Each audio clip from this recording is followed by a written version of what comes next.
Hello all. And so let's see, why don't we go ahead and I guess officially any comments on the minutes from last month? Yeah, there was one correction. I have Tim present and absent at the same time, and that's not possible. So that's We've all felt that way before. Well, it's so quiet at times. All right, so motion to approve. I move. I second. Well, I guess as leader, who knows under these things, and all in favor? All Aye. three? Aye. All right, so let's do public comment section, and so notice from the tenants. Again, if we keep it to a minute or two, that would be great. That's got a bunch of stuff to go over tonight, but always we love to hear from you guys. So actually, I think Megan, you were on first. Don't know if you have any specific comments or you want to let anyone else go first. No, I can go first. I Sure. just had a couple questions regarding the wait list. So this is going on 2.5 years that I was told I've been on the wait list. I have a bunch of emails from numerous property managers because I know we've not just had different property managers, we've also switched management companies. So I guess my general question would be, what happened to the list that Conover had that I was told I was on? What happened to it? And I guess where I am on the list, because I've not been able to get any solid information about where I am on the list. I actually was in contact with Amy in the summer about it. It was a lot of different information that I received. And when I asked for clarification, I still didn't get any. And my most recent communication with Amy was on Friday. She was very responsive about my heat. My heat wasn't working and she got on it and let me know Gunnar was on his way, and he was. By the time I was home from work, my heat was turned on. So I was like, oh, she's very responsive. I think maybe this is a good time. I haven't talked to her about it since the summer. I emailed her. My exact wording was basically, have I gotten like, here, I'm sorry, I said, I also wanted to check in on the 2-bedroom wait list. I haven't since the summer. Has there been any progress? 1 minute later, Amy wrote back, no, nothing yet. So I guess my question would be, after 2.5 years of being on a wait list, I understand that there's a lot of moving parts when it comes to putting people in new apartments and transfer lists and then the general wait list. But after 2.5 years and being told after 1 minute that there's been no progress at all, it was a little disheartening. So I guess I just would like, I know I don't have the privilege to look at the transfer list and I'm not asking to, but I would like to know what date I was put on it. So just and what we try to use the meetings for ideally is just for some of the sort of general purpose stuff, which what you're bringing up is a very good one. And so just wondering, is there any status as to with the wait list or how people can check on the wait list, and if they know that they're on it or not on it, what information can we share or not share? And then Megan, is just one other quick thing, just under, I know our multi-bedroom wait list moves very, very slowly. That being said, I don't know if you also knew that the Canaan Parish wait listed, we're right now have opened up Canaan Parish to applications, and they have more 2-bedroom and 3-bedroom apartments, which would be beneficial. Did you know that, or are you applying there also? Or No, I did not know that. okay, I think it's correct me if I'm wrong, folks, but is it canaanparish.org? Is that the website for with the application stuff? Yes. I would highly recommend just checking in, because again, this is a rare opportunity to really move quickly on the multi-bedroom. But Amy or Ann or Sandrita, do you guys have any feedback as to wait list or specific under Megan's issues? Yeah, they're looking under the wait list now, Megan. Amy will get back to you on that and actually probably call you for an appointment, because that's something more hands-on that she'll need to speak with you directly, and she'll handle that after. Right, Yeah, but on my end, that is correct. I did reach out to her numerous times, and when I don't get any information, then this is what I had to do. Okay, so we're gonna assist her with the waiting list because it is prior to us onboarding. So we'll be able to see where you are once we see all the transfers that are there. If you said it was 2 years ago, like I said, it was prior to us, so we're gonna see where you are, and then we'll give you some more information as to when we're going to go forward with that. And Megan, it's just a quick apology in general. It's the wait lists become they're a pain in the neck to monitor and measure just because of all the restrictions and requirements that come on, and the fact that they don't sunset, and which means that some people can be on there for a really, really, really long time, which creates issues in getting back to people and being able to, it's not a sane system, and that's not driven by us. That being said, there's no question our prior management along the way didn't do a good job of that. So I apologize for any of the inconvenience or not being notified. I do believe that the multifamily waiting list remains long at Millport. And again, I may be wrong on that, but I think that it's long. But we'll get back to you with that specific information. Okay, great. Thank you. Will the person that just called in identify yourself, please? Hi, Bernie. It's Cindy Calitri. Okay, Cindy. All right. Hey, Thank you, Scott. Megan. Yeah, and on that, hello, and on that note, Megan, I will be responding back to you on that, but like I did tell you in the previous, nothing has changed. Unfortunately, we don't have that many 2-bedrooms that have become available. Well, there's been 9 since in the last 6 months. And in the last meeting in October, you said that you were calling people on the wait list about those apartments. So at the very least, my name You mean should have moved. you mean the 1-bedroom wait list, not 2-bedroom wait list. Let's correct that. It's only been calling people on the 1-bedrooms. That's all I've been getting. I haven't gotten 2 bedrooms. Okay, that's not what you said at the last meeting that I watched. I watched it. It would, I mean, yeah, Megan, I mean, just from background, it's just knowing the vacancy reports and the other sort of things. The 2 bedrooms change very, very infrequently. The ones we have a lot more turnover. But I would, again, I'd strongly, I mean, literally right after this call, I would highly recommend doing the Canaan Parish, taking a look at the Canaan Parish website, just because it's a lot more units in one fell swoop that, again, will probably be taken by people that stay for a long time. Okay, so okay, it doesn't make sense that there's been no progress in 2.5 years. When I watched a video, I've watched the last 6 months of videos, and there has been 9 2-bedroom vacancies. I sat and counted them. And she said in the last meeting that she was pulling names from the wait list, and that she even had one transfer from 1-bedroom to 2-bedroom. I understand that it wasn't my turn, but at the very least, my progress should have moved up, correct? You definitely should have moved up. I mean, in a way, I'm kind of curious under this one, but I don't know if we have anything readily available, but it's my recollection from tracking of vacancies and the occupancy stuff. And again, it may have been mispronounced or misstated under something, but I don't think that we've had, and again, I may be missing this, but I don't think we've had 9 2-bedrooms in No, a long time. not that I've been here. Yeah. Not that I've been there. I've been there since May and I haven't had that. Just as Then a maybe the minutes should have been changed, because I went through and then I went through the meeting videos. And there was, we will state that sometimes inside of the minutes and under reports, it's the same unit that remains vacant because of the rental process.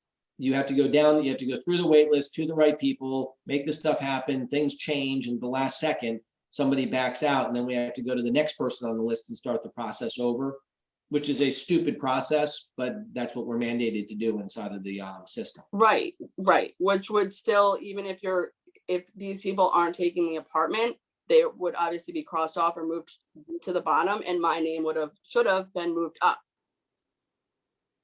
Agreed. So we'll get back. For me to email the property manager at 10:57 and say, what, is there any progress? And her for a minute later to say no, none at all. She didn't look, is what happened. No, because I haven't had no movement. That would not be the situation. If there's no movement going on, I'm going to respond in such manner. But that's okay. I will revisit you again on this, and I will look it up And Okay. see where we Okay. were at with it. And if I'm missing anything and I don't see your name, then what we will do is we'll ask you to provide all those documentations of all the notices that you have, the emails, like I asked you previously. And I forwarded them to you, Amy. I have them right here, right here. Do you want me to sit and waste more time and read You them know, I to think you? this should be taken up between management and Megan and not take up all this time at the meeting. Megan, I appreciate you sharing the experience, and we'll continue to follow up under process, and Amy will follow up too. Okay, great. Louise, That's what we'll I think do. Thank you. Louise, you're up next. Yeah, I just have a couple things. One is I got a couple calls about the Bosch dryers, that the trains are getting clogged with lint. I know Gunner's been on it.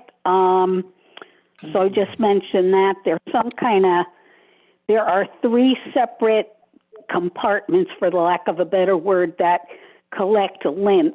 So the other thing is I'm being told that the Bosch dryers that are in the closets are getting very, very hot on the outside.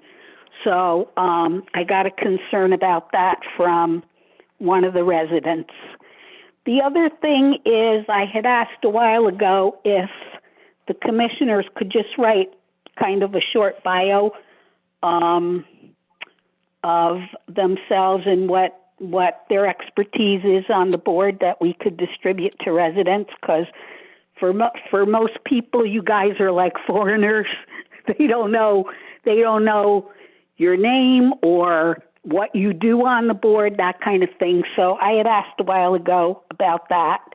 The other last thing is just a suggestion, which is we've started the recertification paperwork for the lease for next year, which is great. However, a lot of the documents that are needed, for instance, Social Security award letters, Energy Assistant award letters, a medical insurance increase in premiums, those things don't come until December.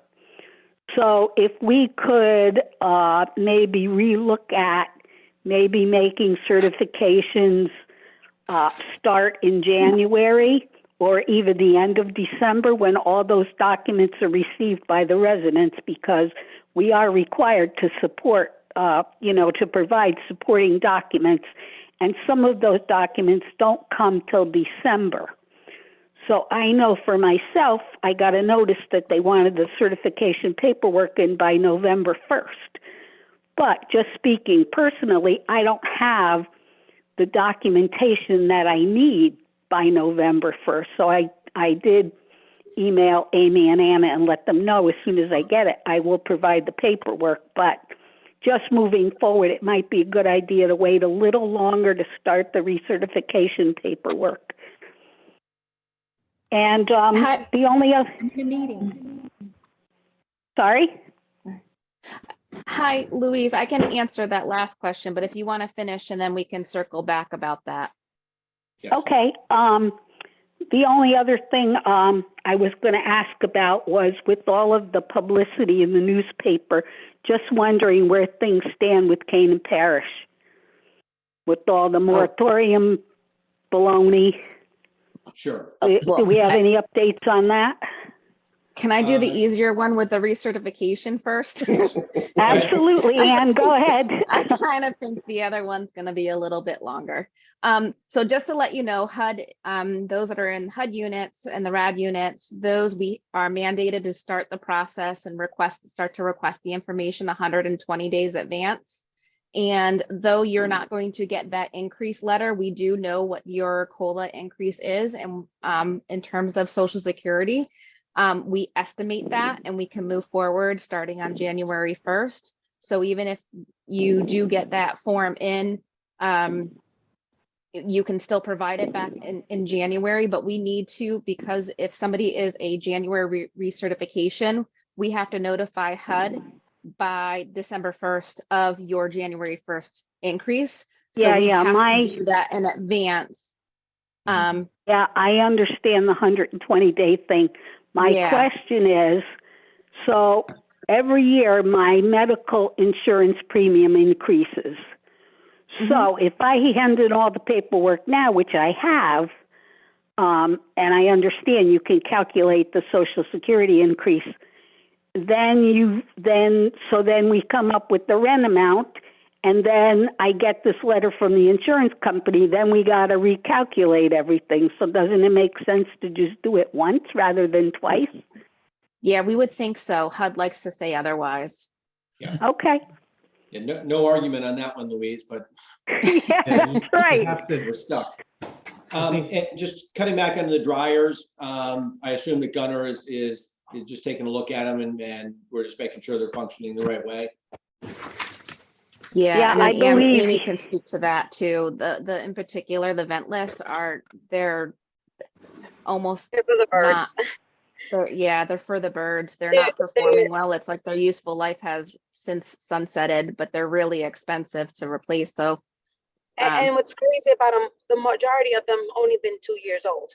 So I'm not getting it. It just I don't know if there's something else we can utilize, because they need to be ventless in the mills.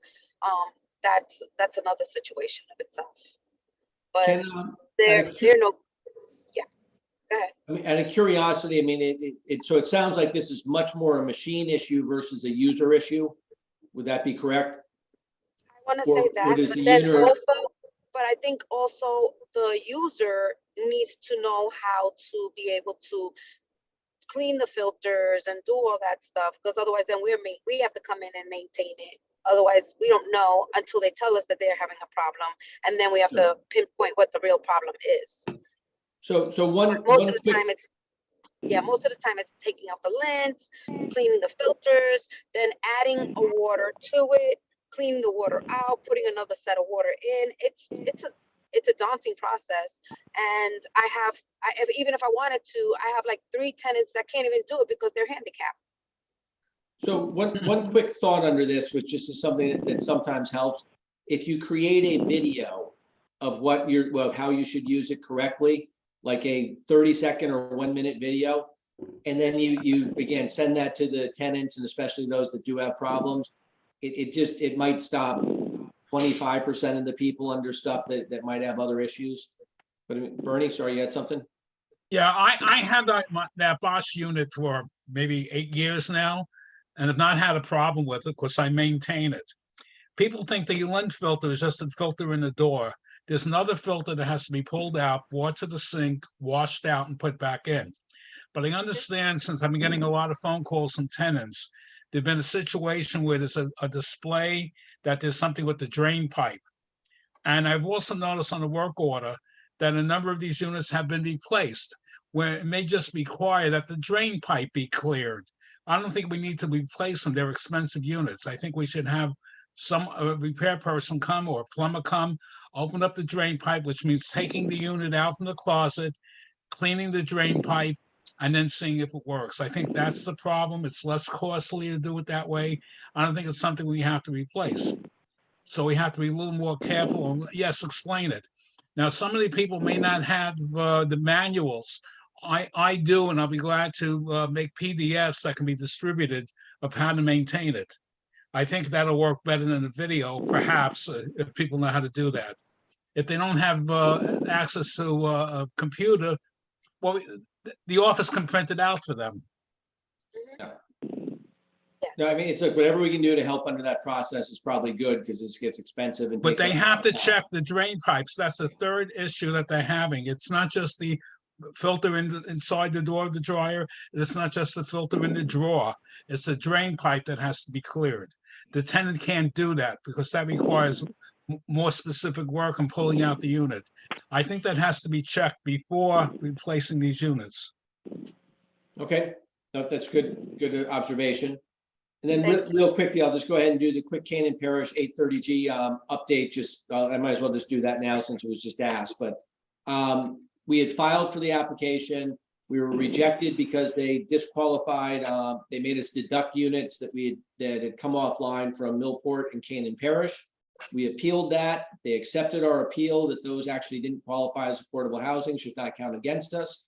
And then they came up with another obstacle that any excess units that are, any new units that are created before a moratorium is in place don't qualify toward the next moratorium, which is in violation of how they approved our last moratorium and how they approved the moratorium in Brookfield, and just doesn't make any sense.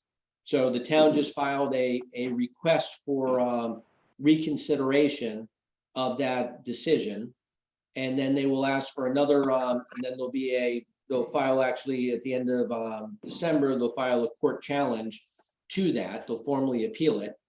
And then we'll pursue other options along, or the town will pursue other options along the way.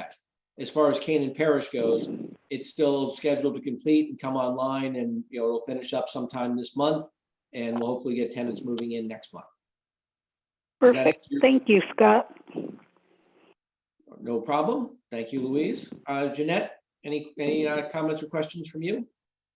Hi, everybody. Hello. I know that Amy has been really responsive, but the two main doors are not shutting automatically, so they're being left open. Only because people open the door and they expect that it's going to slam closed, and it doesn't, and they're open. So I don't know if it's the door that has to be changed, another adjustment. If it's just an adjustment, then more has to be done because it doesn't stay readjusted properly. And it happens a lot. And when the weather is bad, the lights also outside do not remain on. They either blink or they shut off. So I think I've brought that up before. There might be a short in that or a wire problem. I don't know. I'm not an electrician, but that's another issue whenever it rains or it's really windy. And also, I mean, I don't know if this is the place to bring it up, but the dog barking in one particular apartment that I know we've been working on is still happening. And the double parking at the curb has still, not as bad as it was, but it's there. It's still there. So I don't know when that ever is going to get addressed as far as the parking goes. Those are still my issues. Well, I have addressed the parking issue because I spoke to the young lady myself directly, as well as, the dog issue. We already know what we're dealing with right there. And we're just taking time on that. We're waiting for the case to get pushed faster. Other than that, the doors, he was there to fix them. The only other thing to do with that door is to have it slam shut. Do you want it to be slamming? Then you're going to hear it slamming. That's what you're going to have all night long. It's not like a cushion there where it's I don't think that is like an option. I mean, if it's like, do I want to be safe or do I want to hear a door slam? Then we'll have the door slam. I mean, I'm not going to have it remain. That's silly to say that those are my only two choices. Then I'll take the slam.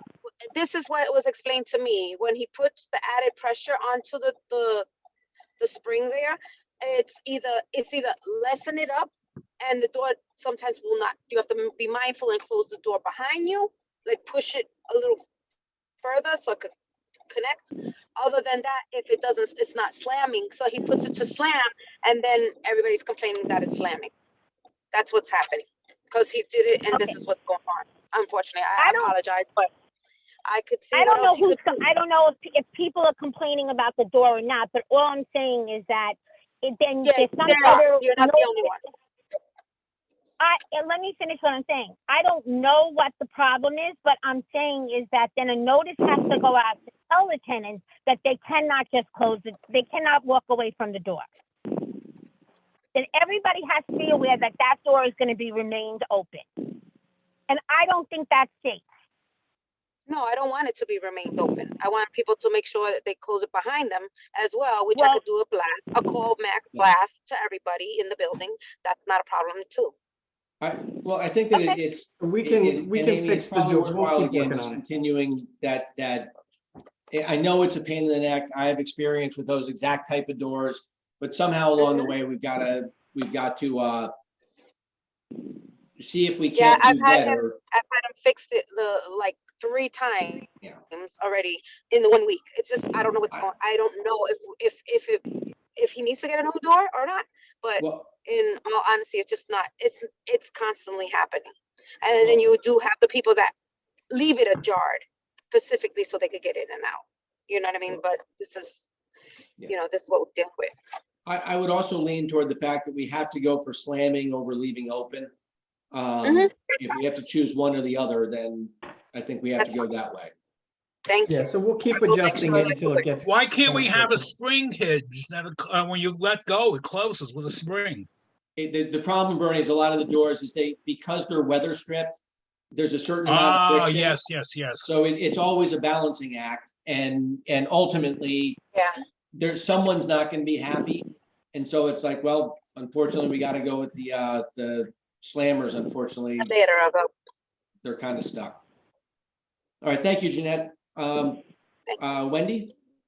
I was just here to listen, so far, so good. Always glad to have you. Thank you. And Cindy? Hi, Scott. Hey. I just wanted to give another shout out to Amy because this place has she has raised the bar so much since she's been here. So I just want to give a shout out to Amy. And then I had a question. Are tax credit people under the same as HUD? I mean, this, I hear, units referred to what is it? Tax credit and I forget the other, what they say. There's 2 different kinds of units here. The RAD? Yes. I mean, who's best able to handle the type of the description of units? There's that a you? tax credit unit, and there's a RAD or Section 8 unit. Those are the 2 types. And then within those, there's also 830G units, which alter the amount of rent that you would get in a typical tax credit unit by just a little bit. Oh, okay. Because I think I'm in the, well, I can talk to Amy about it, but I think I'm in the, I know I'm in the tax credit. I just didn't know how that's done. That's all. It just, when you were all talking about that, then I thought of the question. Nope, all good. All right, thank you. No, Thank you, Cindy. Thank you. Thanks, Amy. Thank you. Super. Okay, so let's go to report of the officers. I don't know if we really have any reports of the officers. I just did a quick update on the Canaan Parish, and just a note that, again, the request for reconsideration has gone in, so we'll see where that goes. Anyone else have any officer reports? Very well, move on to staff. So Okay, Rick here. I'll start. I sent out the financials. Nothing important to report there in terms of operations. Obviously, answer any questions you might have on it. We're working on and finished up a draft of the budgets today, which we're going to send out to the board for review. We'll have some notes associated with that for the coming year. And the things that we want to discuss from a financial perspective are, one, I'm not sure how many board members are aware, but there was a breach of the of one of the bank accounts at Bankwell, and money was stolen was transferred and then stolen out of one of the reserve accounts with a bogus check that was deposited by mobile deposit by someone who got a hold of the account numbers and the routing numbers. And so we are in the process now of, we've closed all the accounts that are associated with the 3 entities, and we've reopened all new accounts. We've transferred the money over into the new accounts, and now we're dealing with a couple of different agreements that the bank would like us to sign going forward, one of which I had a discussion with the bank about today, which is an indemnity agreement that they've asked for relative to future fraud, which when I read, had a problem with. I sent it off to Scott, asked his opinion. He also had a problem with it. And so I pushed back on the bank today and said, listen, some of the language in this in this document is not acceptable because it basically was saying you have to use the systems that we're putting in place to safeguard against fraud, all of which is fine. But then it effectively goes on to say that if you don't use the systems, or if something's wrong with the systems, or if the systems change and you don't use them correctly, or if anything else happens and there's future fraud, you are responsible, not the bank. And that's a problem because, account numbers can be stolen, mobile banking deposits can be made, computer systems can be hacked. And basically they're saying, whatever happens, we Bankwell are not responsible, you're responsible. And I just felt like that was an unreasonable request on their part. And so I've asked them to go back and review that indemnity agreement, the importance of it and the language in it, because I felt like it was too far reaching in terms of them washing their hands of any potential fraud having to do with accounts, because this happens frequently. This has happened to us in other businesses, other entities that we have accounts for. This is the first time I've ever been presented with an indemnity agreement like this in this circumstance. And so I was very surprised to see it and didn't want to sign it or move forward with it. Because it's a substantial sum of money. It was $139,000 that was stolen. Yeah. So it's real money and it's real consequences. And I don't want to just sign away the housing authorities or Millport's rights to restitution in the event that there is future fraud. So that's to be continued. What we've done in the interim is we cut live checks and mailed them out, which we don't typically do. Normally we're doing all of our banking online, paying all the bills online, but because this is an unsettled matter, we've opted to do that this month. So it's given us a few weeks of reprieve from bill paying in order to address the issue. So as I get some response from the bank relative to that indemnity agreement, I'll share it with everybody so we can decide what to do. Rick, in the past, we used to have a situation with some of the checking accounts where if it's above a certain amount, it required 2 signatures. You can't necessarily do that if you're banking online solely, but in a checking account, you can actually do that and say anything over $5,000 requires 2 signatures. Yeah, well, I mean, the easy way around that today is what these folks do is they produce a check, a fake check with the routing number and account number on it, and then they sign it, and you could sign it once, twice, 3 times. It wouldn't make any difference. And then they mobile deposit it with their phone by taking a picture of it. I know, that's how I deposit my checks, but don't they check the signatures on the photo? No. They don't. No, they don't check the signatures. They don't check the payee. They don't check anything. Because if they did, they wouldn't do it.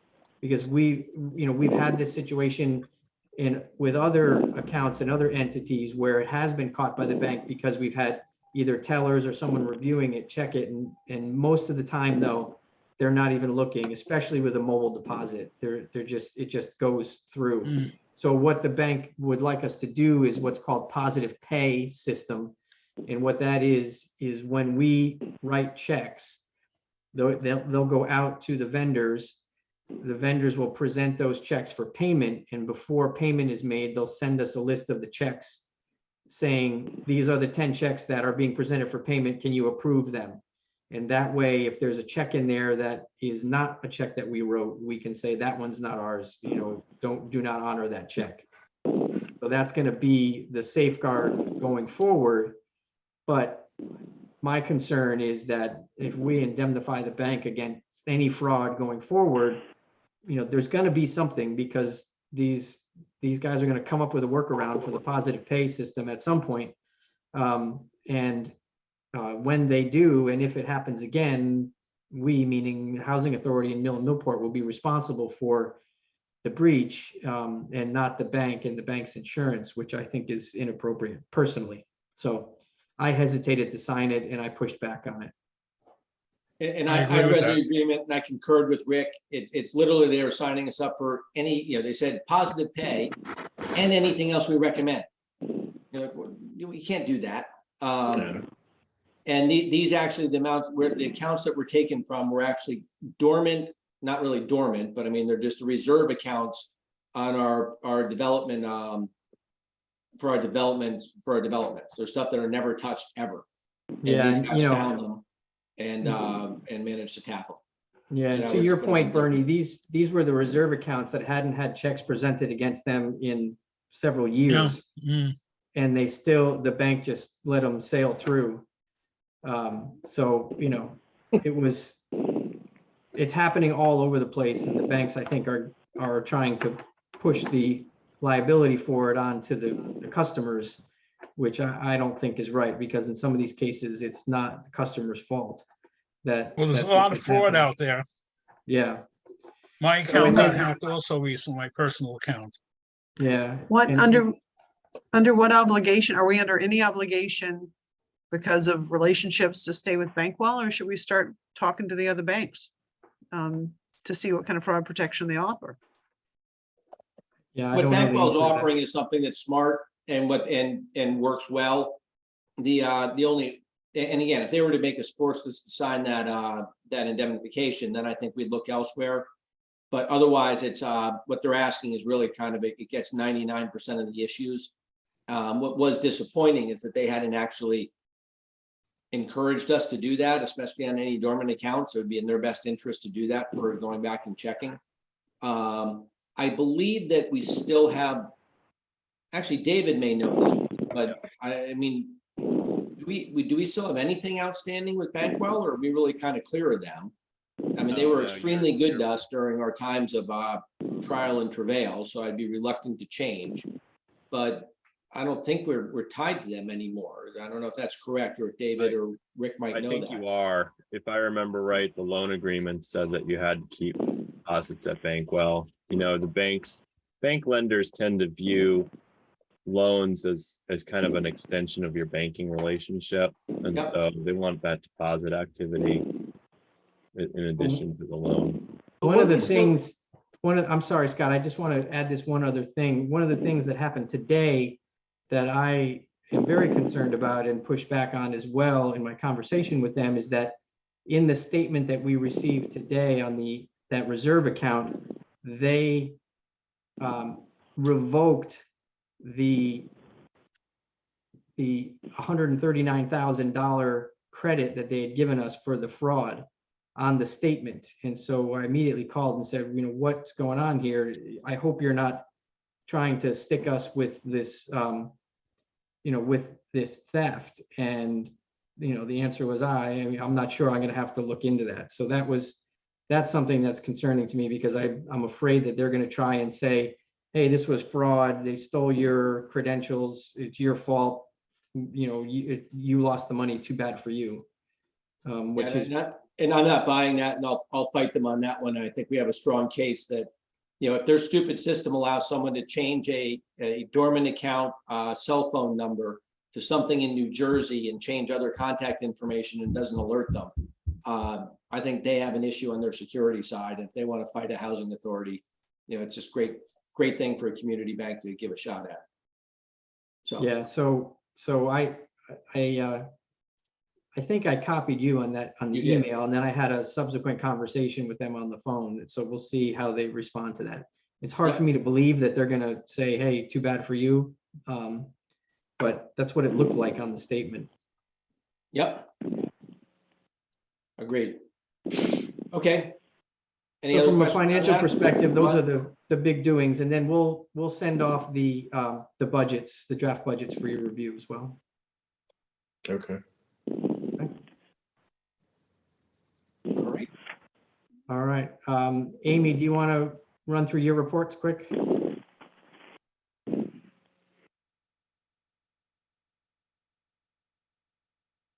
Amy, can you hear me? You're on mute, Amy. There we There go. you go. Yeah, I'm muting myself. I'm sorry. Yeah. Okay. Basically, we're with the having six vacants at this time. They're all in process, except for the one, which is the Section 8 apartment that I have to get a transfer rad tenant in-house for that one. They have to meet income limits and guidelines for that. Other than that, everything else on the lighting outside, they're working on that. And we have the parking. I'm getting the companies for the proposals for the numbers painted on the parking lot. Also have PC Rich's guy coming out to give us an idea of what appliances we're gonna need going forward. And we figure what to do with these Bosches that we're constant problems with. The gate on the end of 33 Millport is almost completed. I think they were supposed to they were trying to complete it today. If not, it should be finished before the end of this week. Actually, I thought it was going to be by the 11th or the 15th, if anything. The filters for the complex have all been installed in all the apartments as of October 20th. The column that's outside 8A, they're working on that this week as well.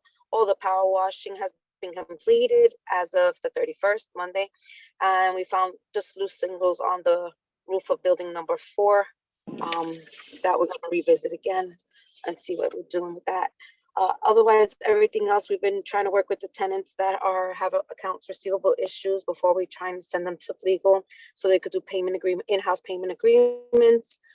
We continue to reach out, for the tenants with the recertifications, as well as going to be sending a blast out for the parking policy stuff so they could get that stuff into me as soon as possible. Eversource bills continue to come for tenants that still, I don't understand, they're not paying the bill. I keep sending it to them. I've gotten a lot of collections bills now. So I've been contacting collecting agencies and on hold for like continuous hours trying to resolve these things and letting them know that the tenant You're breaking up. lease and that they're responsible for their utilities and that whom lives. It's the only things that I have right now, and we're just working on trying to see what the needs are for the appliances that are needed now. Yeah, Amy, I have some questions and comments on what you just said. Number one, every tenant should have their own account with Eversource. It should not come to the housing authority account, which has happened in the past, and then the bills are given to them to pay. It should definitely be transferred to their name. That's the requirement. I believe it's in the lease. So we have to tell them to do that. It is. And I am telling them that. I'm sending the notices to them. I'm giving them copies, even saying it. The letter says it in there that they're required to, pay the bill, and they're just not doing it. Then I have a few that do come in and sit with me, and I actually go online, use their card, and make sure that that's how I've been trying to get them. That's good. This is what we're dealing with. Good. But that's the only way of doing it too, because I think some You're of them doing great. Yeah. Now I have another question. And 7F, I know you have a lot of work to prep that apartment. Has the door been installed for the heater? If not, I'll work on it. No, it hasn't been. Gunnar said that he was gonna do it while he does the apartment. Okay, fine. Now you have 6 vacancies. Can you give me a breakdown of where they are and what size the units are? Yes, I can. Majority of them are 1 bedrooms. At Mill? Yeah. Majority is 4. Is it 3? Is it 5? It's 6 units. It's 6 units in total, and one. I have 2 that are 2-bedroom, but they're already in process of transfer. One is a transfer, the other one is a RAD, and they have to meet certain requirements in order to meet that unit for the income guidelines, as well as they have to have been paying their rent for the last year on time, which I'm having that problem with. I'm asking these questions because very often I find people that are interested in living here and I try to get them to come in and make an application. So I want to know what the numbers are. So the other 4 are 1-bedroom units at Mill? Yeah, so I'll give you the breakdown, Bernie. You've got thank you. Amy, you've got 2 at Mill, 1-bedroom, 2 unit 5F and 7F at Mill. You've got 111, a 1-bedroom in phase 1. Then you've got 328 and 311 in phase 2 and 421 in phase 2. So 3 in phase 2, 1 in phase 1, 2 in the mill. Great, thank you. Sure. Okay, Yeah, that is all that I have.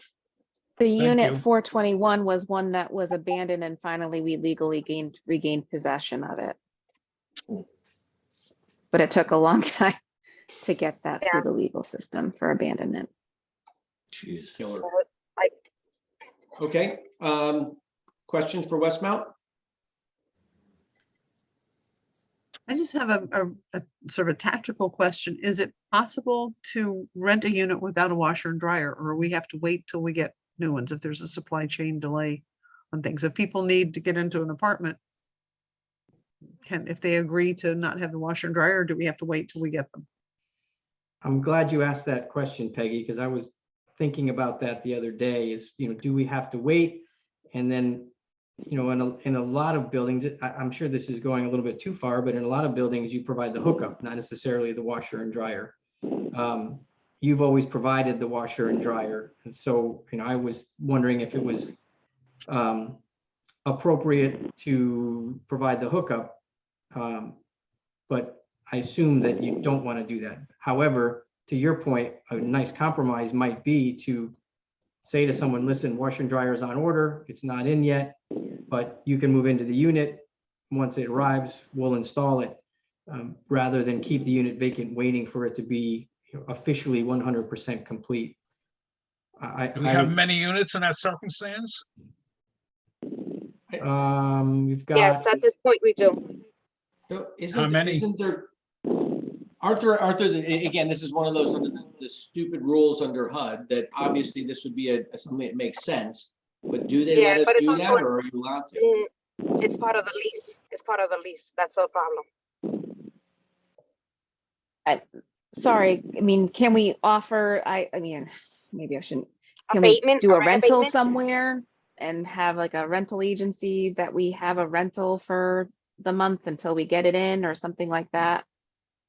No, because then we're responsible for that rental and the tenant is going to abuse it. Or give them rolls of quarters. I don't know. Everything makes sense. I recall somewhere, and Right. again, my recollection is not the best out of everybody, but I recall somewhere that of course you can't do that. That would be a terrible thing to do. So you have to keep the. We're unit horrible offline people, until you're right? Totally It's ready. also a question of where do they go to do it? There's only one laundromat in the town. At least Well, there's then you one go in to that town. one laundromat. There's one right down 123 in Norwalk, just over the border. Yeah, that's pretty far to go with your laundry. What about using, is there a laundry room in Canaan Parish? Maybe they can use it there. Yes, we do Hookup. have laundry rooms, but it's for our residents only. You have to have a They phone don't to have a get in. key fob to get in.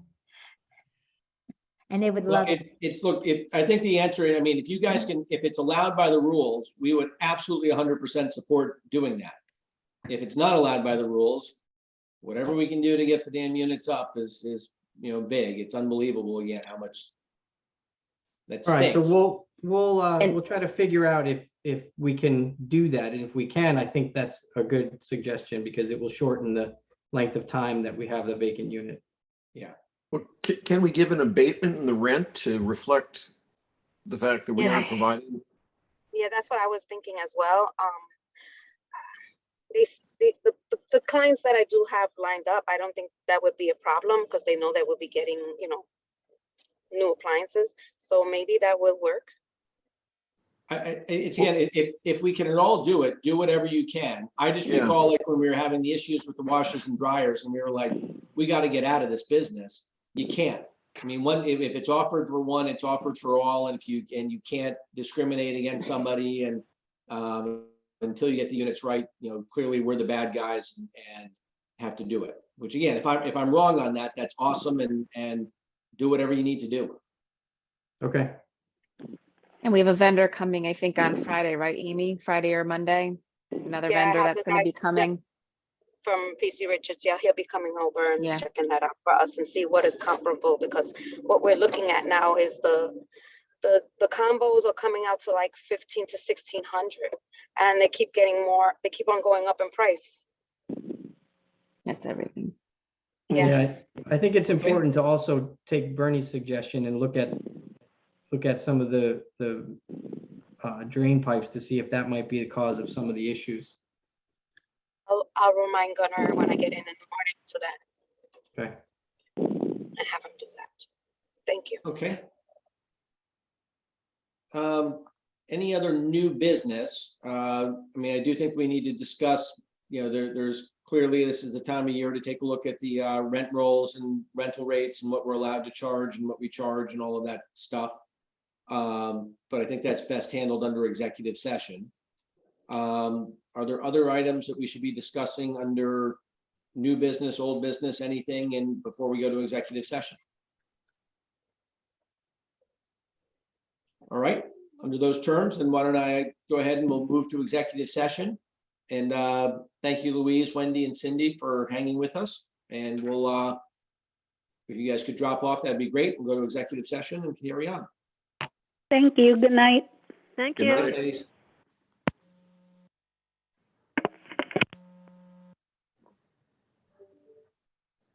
$1,000 of additional. And Rick, Ann, and David, feel free. I'll to make a motion to adjourn. All, a second from Tim, all in Second. favor? Aye. Aye. Well, thank you, everyone. Good night, care. everyone. Take care. Thank you all. Good Good night. night. Bye. Bye-bye.